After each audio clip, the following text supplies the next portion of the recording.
Disdik Provinsi Jambi membantah adanya kabar jual beli kursi pada PPDB di tahun ini. Pemerintah Kabupaten Muaro Jambi akan tindak tegas pelaku pembakaran hutan dan lahan.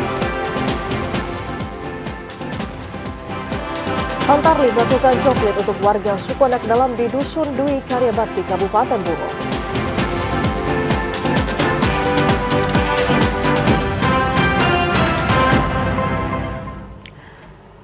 Selamat sore pemirsa, hari ini Jumat 5 Juli 2024, Jambi hari ini hadir kembali menyapa Anda dengan beragam informasi aktual dari Provinsi Jambi. Selain 3 berita utama tadi, tim redaksi kami juga telah menyiapkan sejumlah informasi menarik lainnya untuk Anda. Bersama saya Ahmad Solihin. Dan saya Fida Francisca, inilah Jambi hari ini selengkapnya.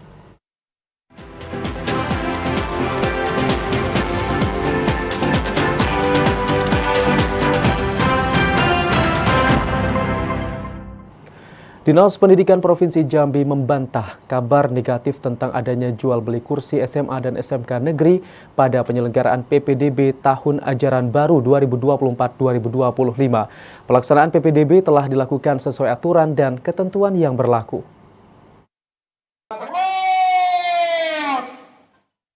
Kepala Dinas Pendidikan Provinsi Jambi, Syamsur Rizal, membantah kabar negatif tentang adanya transaksi jual beli kursi SMA dan SMK negeri pada penyelenggaraan penerimaan peserta didik baru tahun ajaran 2024-2025.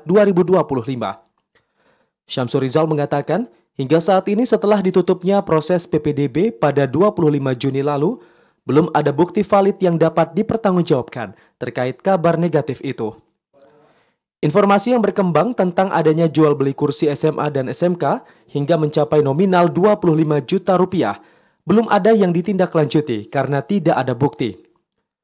Syamsur Rizal menjamin Disdik akan melakukan penindakan tegas dengan meminta pertanggungjawaban pihak sekolah jika ditemukan bukti otentik yang mengarah ke polemik tersebut.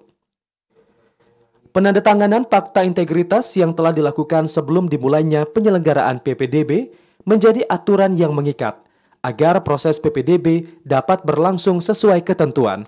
Sampai hari ini isu itu beredar, tapi saya juga menanyakan minta ataupun data yang konkret dan yang tadi belum ada yang kami.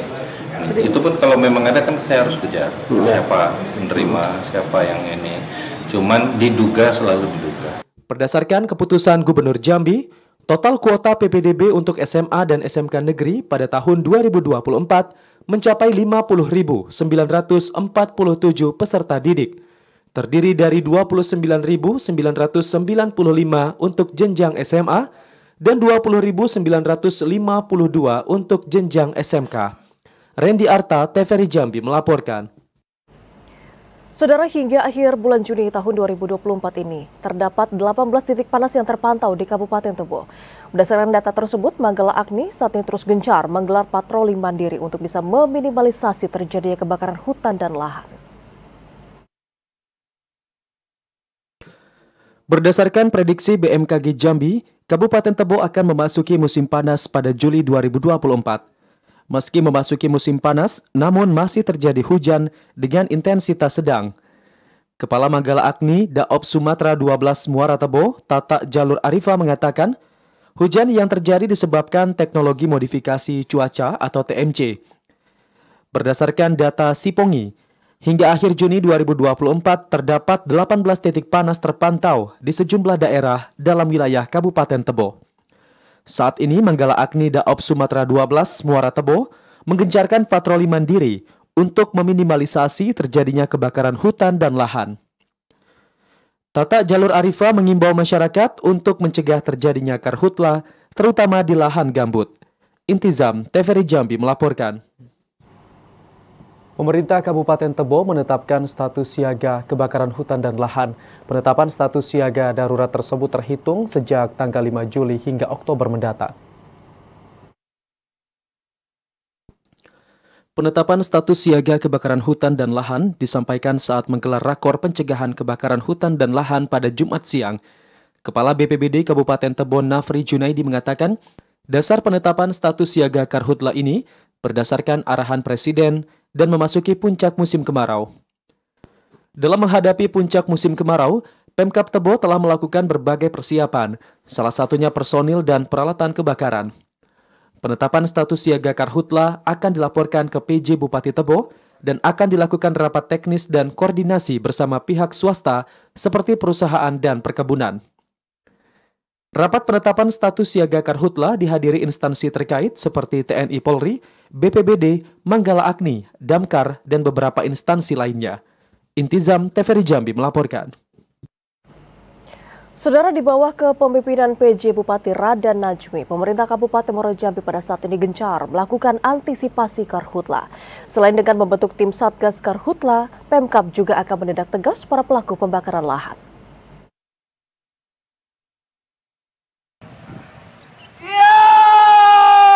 Penjabat Bupati Raden Najmi memimpin apel siaga bencana kebakaran hutan dan lahan di Kabupaten Muaro Jambi.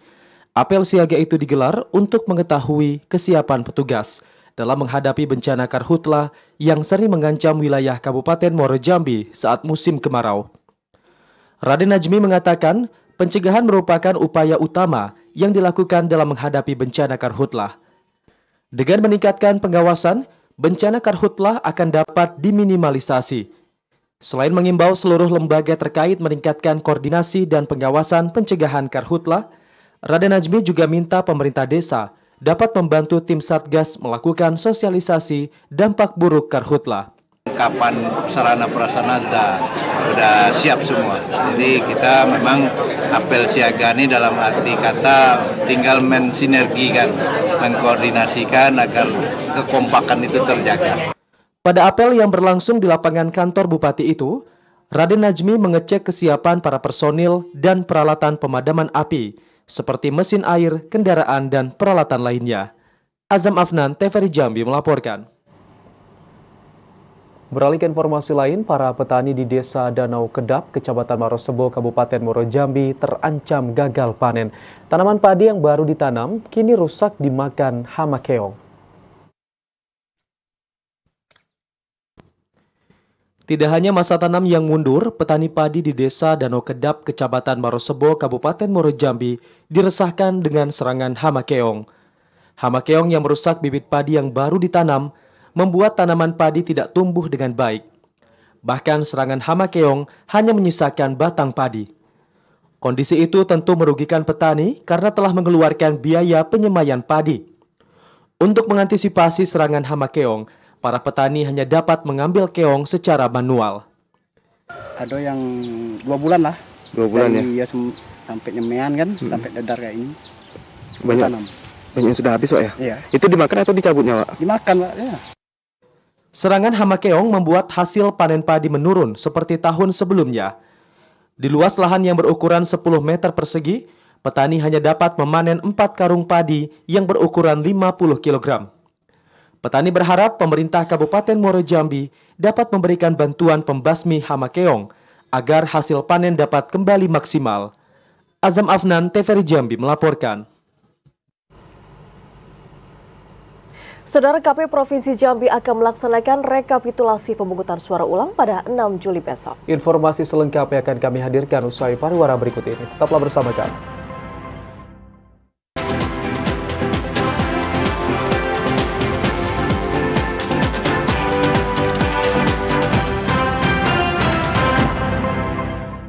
Anda kembali bersama kami di Jambi hari ini dalam segmen menuju Pilkada 2024. Saudara, didampingi oleh pihak KPU dan juga Bawaslu Bungo, Pantarlih melakukan coklit kepada warga suku anak dalam yang memiliki KTP elektronik. Coklit tersebut dilakukan untuk bisa menjaga hak pilih warga suku anak dalam pada Pilkada serentak yang digelar pada tahun ini.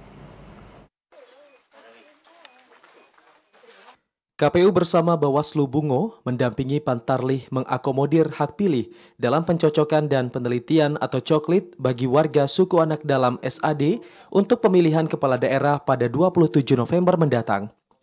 Divisi Perencanaan Data dan Informasi Sri Hartati mengatakan, warga suku anak dalam yang berada di Dusun Dwi Karya Bakti telah terakomodir dalam pilkada serentak. Warga SAD yang dicoklit merupakan warga yang telah memiliki data kependudukan. Dari proses pencoklitan masih ditemukan warga SAD yang tidak berada di tempat. Pantarlih akan terus berupaya melakukan coklit terhadap warga SAD yang tidak berada di lokasi. Di pemukiman warga SAD di Dusun Dwi Karya Bakti, terdapat 47 kepala keluarga yang mempunyai hak pilih sekitar 100 orang. KPU memastikan bahwa semua saudara kita yang berada di sini, tepatnya suku anak dalam ini, terdaftar di dalam daftar pemilih. Oleh karena itu kita turun hari ini untuk memastikan bahwa bagi mereka yang sudah mempunyai identitas KTP dan KK, kita mempunyai kewajiban untuk memasukkan mereka ke dalam daftar pemilih karena mereka juga punya hak yang sama. Kordif HP2H Bawaslu Bungo Mardawi mengatakan, dalam proses pemutakhiran data pemilih, terdapat sejumlah potensi kerawanan pelanggaran yang dapat berpengaruh terhadap hasil pilkada.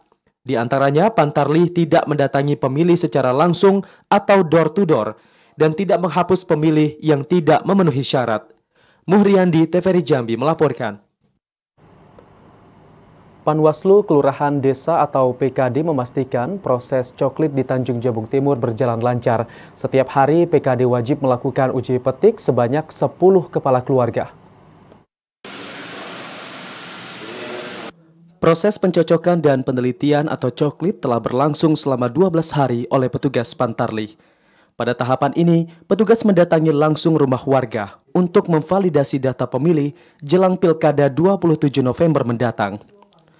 Anggota Panwascam Muara Sabak Barat Edi Pranata mengatakan, dalam hal pengawasan coklit, jajaran Bawaslu akan melakukan uji petik selama 21 hari. Pengawasan ini terus dilakukan secara melekat. PKD diwajibkan melakukan uji petik 10 KK setiap hari. Hal itu untuk memastikan proses coklit berjalan sesuai prosedur tanpa joki. Setiap harinya Bawaslu membekali alat kerja pengawasan pada seluruh jajaran. Selain itu, jika ada temuan pelanggaran dari PKD, maka dituangkan dalam Form A sesuai dengan Peraturan Bawaslu Nomor 5 Tahun 2022. Proses coklit dilaksanakan mulai dari 24 Juni hingga 24 Juli 2024. Di mana dalam satu hari, para PKD itu wajib maksimal 10 KK untuk melakukan uji petik. Dan itu sekarang sedang dilakukan oleh PKD kita. Seluruh proses coklit diharapkan dapat berjalan sesuai dengan aturan yang telah ditetapkan oleh KPU Republik Indonesia. Klipa Fatria, TVRI Jambi melaporkan. Saudara, KPU mulai melakukan persiapan rekapitulasi hasil pemungutan suara ulang tingkat Provinsi Jambi. KPU pun juga nantinya akan menggandeng Bawaslu dan juga TNI Polri untuk pengamanan dalam kelancaran rekapitulasi PSU. KPU Provinsi Jambi mulai melakukan persiapan rekapitulasi atau pleno hasil pemungutan suara ulang di Kabupaten Batanghari. KPU Provinsi Jambi terus meningkatkan koordinasi dengan Bawaslu sebagai fungsi pengawasan dan TNI Polri untuk pengamanan dalam kelancaran rekapitulasi. Komisioner KPU Provinsi Jambi Edison mengatakan, rekapitulasi PSU baru akan dilakukan pada 6 Juli 2024 di salah satu hotel di Kota Jambi. Hasil rekapitulasi PSU akan segera dikirim ke KPU Republik Indonesia. Dalam proses rekapitulasi, KPU Provinsi Jambi masih menggunakan mekanisme yang sama dengan pemilu sebelumnya. KPU Batanghari akan menyampaikan hasil PSU ke KPU Provinsi Jambi dan akan kembali dilihat dan dikoreksi apakah masih ada sanggahan atau tidak. Sesuai tahapan yang sudah diberikan oleh KPU RI, Insya Allah tanggal 6 kita akan melaksanakan rekapitulasi penghitungan hasil suara untuk tingkat provinsi untuk PSU yang dilaksanakan di Kabupaten Batanghari.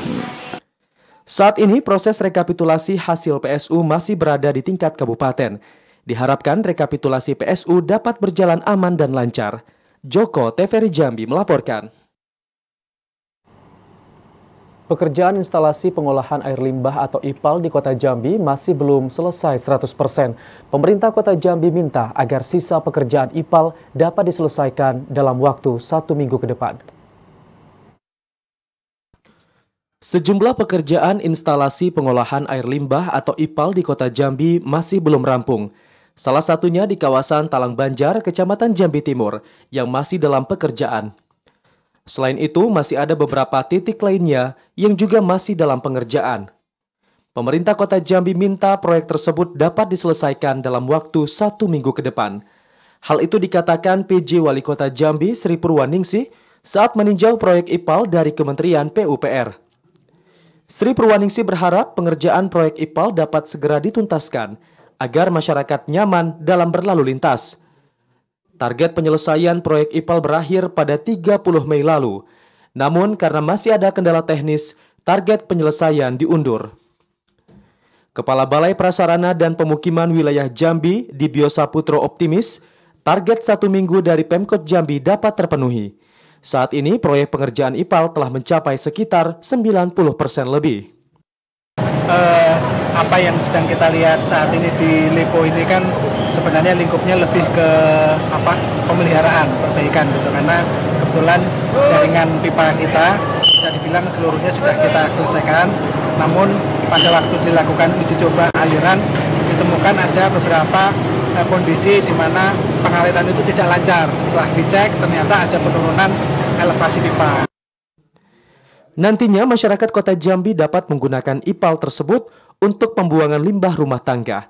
Masyarakat tidak lagi sulit mencari tempat atau pembuangan limbah rumah tangga. Joko, TVRI Jambi melaporkan. Kita ke sorotan lainnya, saudara. Tumpukan sampah di kawasan Penerangan dan juga Pinang Merah, Kecamatan Alam Barajo, Kota Jambi saat ini telah menimbulkan bau yang tak sedap. Dan untuk bisa mengetahui informasi selengkapnya, saat ini kita sudah terhubung dengan kontributor TVRI Jambi, Yogi Ramadhani langsung dari Alam Barajo, Kota Jambi. Selamat sore, Yogi. Apakah yang menyebabkan terjadinya tumpukan sampah dan seperti apa kondisinya saat ini, Yogi? Baik, Siska, dapat saya laporkan hingga saat ini permasalahan sampah di Kota Jambi belum tuntas seperti halnya di kawasan Penerangan dan Pinang Merah, Kecamatan Alam Barajo. Di setiap lahan kosong terjadi penumpukan sampah sehingga menyebabkan bau yang tidak sedap dan bahkan mengganggu pemandangan masyarakat yang melewati kawasan tersebut.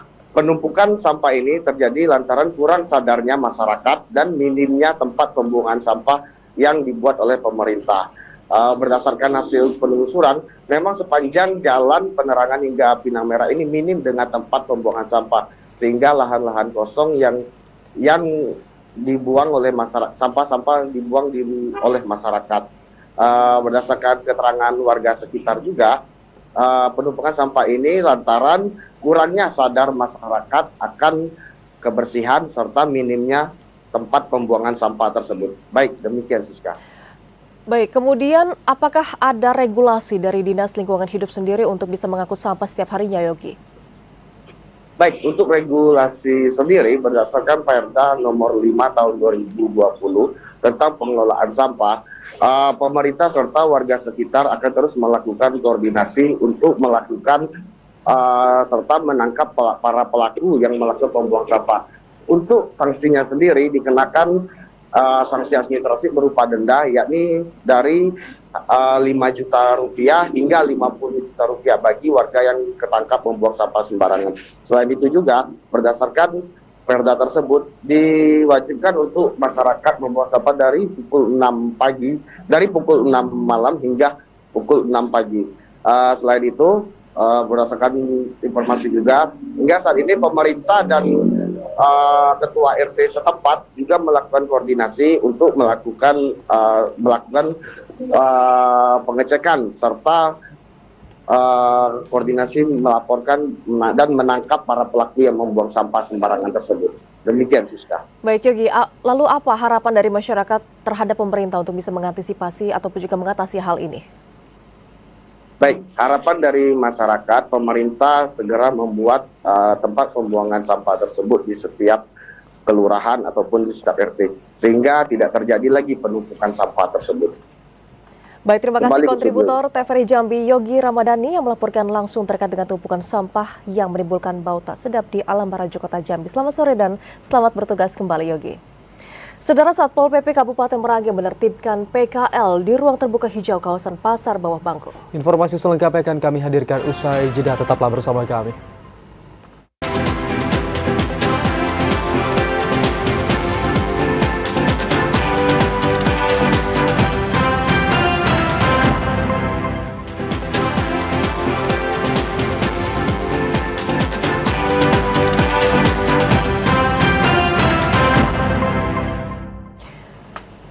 Anda kembali bersama kami di Jambi hari ini. Saudara, Satuan Polisi Pamong Praja Kabupaten Merangin menertibkan pedagang kaki lima yang berjualan di kawasan ruang terbuka hijau di Pasar Bawah Bangko. Penertiban PKL tersebut karena telah mengganggu penataan ruang kota. Satpol PP Kabupaten Merangin membongkar lapak pedagang kaki lima yang berjualan di kawasan ruang terbuka hijau Pasar Bawah Bangko. Penertiban itu bertujuan untuk menjaga ruang terbuka hijau di tengah kota Bangko agar tetap indah dan nyaman bagi masyarakat. Sebelum penertiban, pihak Satpol PP telah memberikan surat peringatan serta melakukan sosialisasi agar PKL tidak berjualan di sejumlah lokasi yang dilarang. Para pedagang yang sempat melakukan perlawanan hanya dapat pasrah setelah lapaknya dibongkar petugas. Tidak ada niat lain, ya. Saya yakin kita semua sepakat, ya kan? Sepakat untuk membuat kota kita nyaman, aman, tertib. Kalau tertib, masyarakat berusaha kan enak.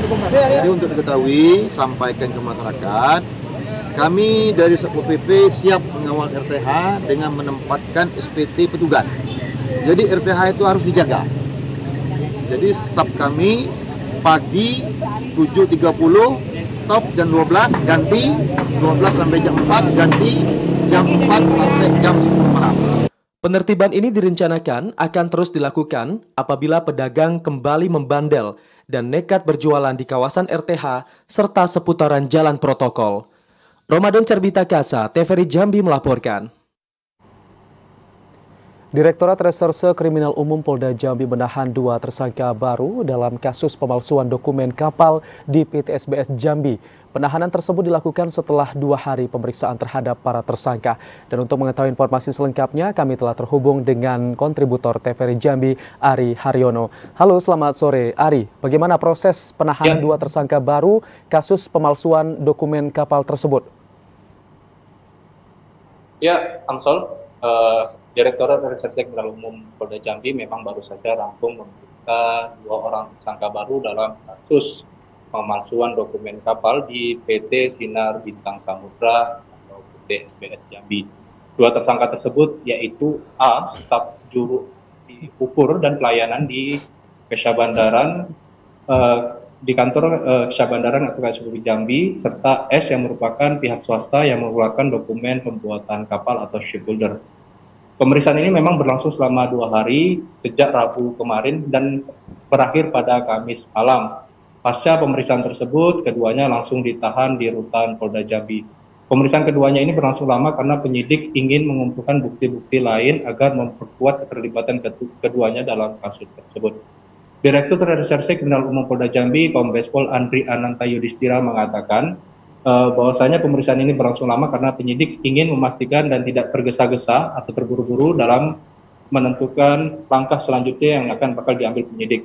Dari pemeriksaan ini, penyidik menemukan fakta baru bahwasanya ada salah satu kapal yang memiliki 2 dokumen yang diserahkan oleh 2 orang saksi dan 1 orang tersangka, di mana 1 orang saksi ini yaitu pembeli kapal yang dijual oleh pelaku utama, di mana dokumen akta kepemilikan ini terdapat tanda tangan dari pihak KSUP.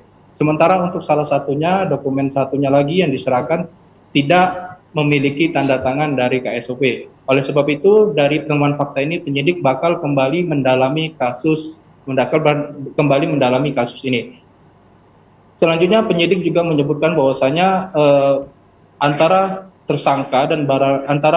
ketiga tersangka ini memang tidak hanya terlibat atau hanya kenal ketika kasus ini berlangsung, namun jauh-jauh kasus ini berlangsung ketiga 2 orang tersangka dan 2 orang tersangka yang baru ini dan 1 orang tersangka yaitu pelaku utamanya ini memang ada saling kenal sejak lama.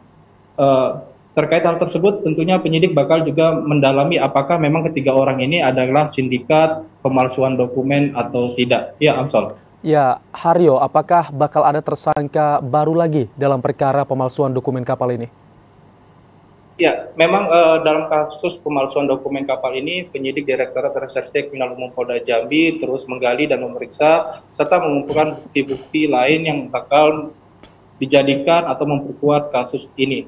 Namun tentunya penyidik tidak ingin terburu-buru dalam menentukan kasus ini karena memang penyidik juga sedang memproses kasus ini secara hati-hati agar nantinya di persidangan kasus ini tidak mental ataupun batal kasusnya, karena memang kasus pidana ini, unsur pidana ini memang terbukti kuat.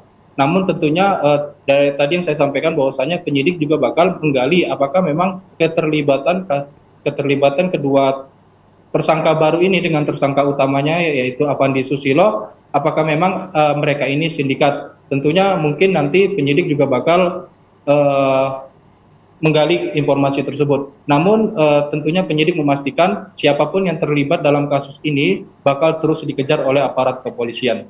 Ya, Amsal. Ya, baik, terima kasih Ari Haryo atas laporan Anda. Selamat sore dan selamat bertugas kembali. Kita beralih ke informasi selanjutnya. Satreskrim Polresta Jambi meringkus 4 pelaku kejahatan pencurian kendaraan di Provinsi Jambi. 4 pelaku ini merupakan target operasi kepolisian selama Operasi Jaran Siginjai 2024. Keempat pelaku pencurian kendaraan ini tertunduk lesu saat dihadirkan pada rilis ungkap kasus operasi kejahatan pencurian kendaraan atau Jaran 2024. Keempat pelaku ini ditangkap karena menjadi target operasi kepolisian. Dalam aksinya, para pelaku memanfaatkan kelengahan korbannya. Kendaraan yang terparkir dan ditinggal kuncinya sebagian besar menjadi target aksi kejahatan keempat pelaku ini. Dari 4 pelaku, 1 orang diantaranya anak di bawah umur berinisial AR berusia 15 tahun.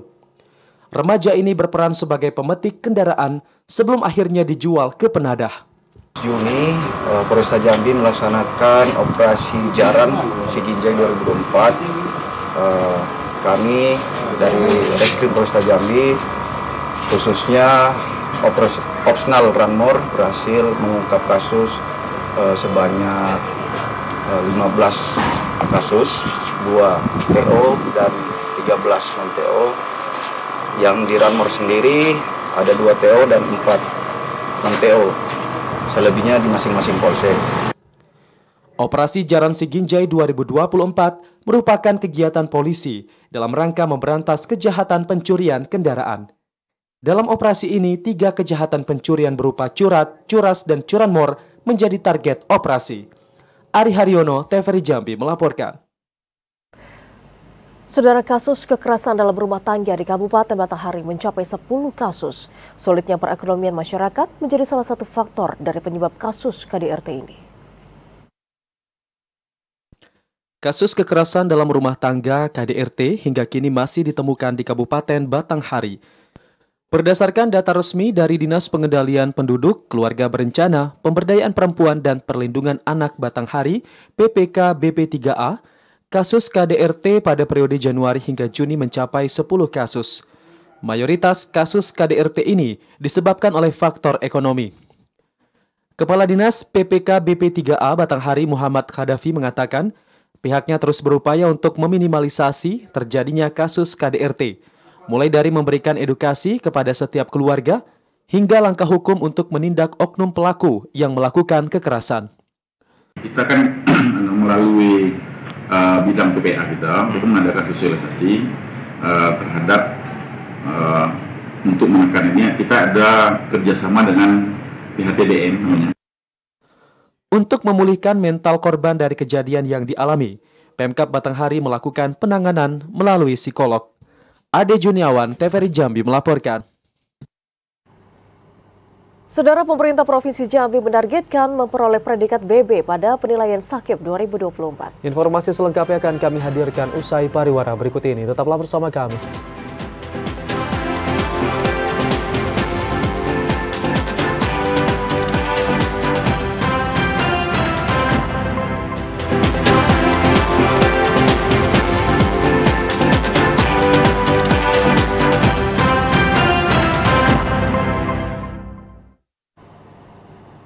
Anda kembali bergabung bersama kami di Jambi hari ini. Saudara, pemerintah Provinsi Jambi menargetkan untuk memperoleh predikat BB pada penilaian Sakip 2024. Target itu ditetapkan usai evaluasi Sakip bersama tim penilai nasional yang dibentuk oleh Kemenpan RB.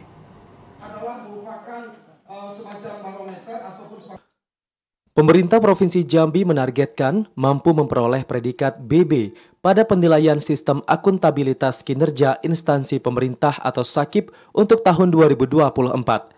Hal itu ditegaskan Sekda Provinsi Jambi Sudirman usai mengikuti pelaksanaan evaluasi SAKIP untuk pelaksanaan tahun 2023 bersama tim penilai nasional yang dibentuk Kementerian Pendayagunaan Aparatur Negara dan Reformasi Birokrasi. Sudirman mengatakan target predikat BB untuk penilaian SAKIP sangat realistis dapat dicapai Pemprov Jambi, dari yang sebelumnya hanya mendapatkan predikat B pada penilaian tahun 2023. Berdasarkan penilaian tahun lalu, ada 7 organisasi perangkat daerah yang telah mendapatkan nilai A dari total 43 OPD. Sementara 19 OPD lainnya mendapatkan penilaian BB dan 17 OPD tersisa mendapatkan penilaian B. Melalui hasil evaluasi yang telah dilakukan bersama Kemenpan RB, Pemprov Jambi akan segera memperbaiki target maupun indikator kinerja OPD sesuai rekomendasi yang telah disampaikan untuk memaksimalkan perolehan penilaian SAKIP. Akan membedah habis tuh seluruh kepala OPD, 43 OPD. Nanti akan sisir perbaikan ya, karena ada juga yang capaiannya ternyata sama antara Kabit A dengan Kabit B sama, padahal kan berbeda. Itu tadi dikoreksi dan mudah-mudahan kita bisa melakukan perbaikan dan bisa sesuai dengan harapannya diinginkan Pak Gubernur untuk mencapai target BB di tahun 2024 melalui kerjaan tahun 2023. Realistis Pak, masih banyak OPD yang masih B ini Pak? Enggak, kita A7 kemudian BB lebih kurang ada tinggal 4 lagi kok. Tinggal 4 lagi. Tinggal 4 lagi yang B. Sisanya tuh 19 lebih sudah posisi BB. SAKIP merupakan integrasi dari sistem perencanaan, sistem penganggaran, dan sistem pelaporan kinerja yang selaras dengan pelaksanaan sistem akuntabilitas keuangan. Randy Arta, TVRI Jambi melaporkan. Saudara, pemerintah Kabupaten Sarolangun bersiap untuk melakukan lelang jabatan sekda definitif dan juga penjabat tinggi Pratama Eselon 2. Proses lelang jabatan pada saat ini sedang dilakukan penyusunan oleh tim panitia seleksi. Kekosongan jabatan tinggi Pratama atau Eselon 2 di lingkup pemerintah Kabupaten Sarolangun telah berlangsung lama. Selain jabatan sekda, ada 8 jabatan Eselon 2 yang selalu dijabat pelaksana tugas atau PLT, seperti Dinas Perhubungan, Dinas Pengendalian Penduduk dan Keluarga Berencana, Dinas Pemberdayaan Perempuan dan Perlindungan Anak, Sekretaris Dewan, Dinas Perikanan dan Peternakan, Staf Ahli Bupati, Kepala Bapeda, dan Kepala Disparpora. Penjabat Bupati Sarolangun Bahril Bakri mengatakan, proses lelang jabatan saat ini sedang dilakukan penyusunan tim panitia seleksi. Dalam melakukan pengisian jabatan tersebut, akan dijalankan proses dan mekanisme yang berlaku. Kami segera akan melakukan pengisian pejabat Eselon 2. Kita sedang menyusun tim pansel dan setelah itu kita akan minta persetujuan ASN dan 2 tim lagi untuk melakukan seleksi. Dalam proses seleksi jabatan sekda dan jabatan OPD, Pemkab Sarolangun berkomitmen menjalankan seleksi yang berintegritas dan transparan. Edi Kusnadi, TVRI Jambi melaporkan. Sampai di sini saudara, kami menemani Anda dalam program Jambi hari ini, dan jangan lewatkan acara pembukaan Festival Batanghari yang akan disiarkan secara langsung malam ini pukul 20 waktu Indonesia Barat hanya di TVRI Jambi. Terima kasih atas perhatian dan kebersamaan Anda, dan akhirnya saya Ahmad Solihin. Dan saya Fida Fasiska pamit undur diri. Wassalamualaikum warahmatullahi wabarakatuh dan sampai jumpa.